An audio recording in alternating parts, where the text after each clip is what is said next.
Students, welcome back again with a new chapter, Socialism in Europe and the Russian Revolution. The last chapter we deal with the French Revolution and its impact in world itself. Now we are dealing with the socialism in Europe and the Russian Revolution. In this chapter we deal with the development of the socialist idea, socialism, and the Russian Revolution and its impacts. Also we deal with the prominent figures of Russian Revolution. Let's begin with the age of social change. The influence of French Revolution was very high in society. When we consider before the French Revolution, especially in France, the power of social and economic power of the society was mainly concentrated on or based upon the church and the aristocracies. But after the French Revolution, the society was restructured, and the restructure of the society is mainly based on the individual rights, equality, and freedom. Of French Revolution and the changes that happened in society was not the same in each and every person. It was different from person to person and the acceptance too. So now we are dealing with the different types of this acceptance. The liberals, what were the concerns? So they demanded the change. They demanded the change, especially they tolerate all religions.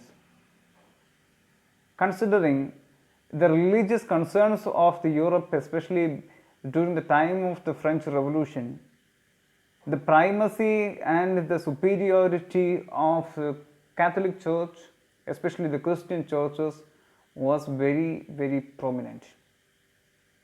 It was the papacy and the primacy of the particular religion was very, very high in concern with other.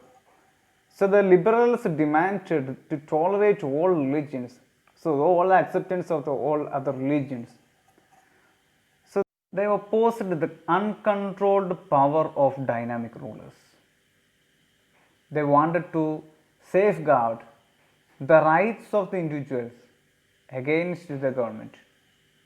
Particularly, the rights of the individual is concerned by the liberals.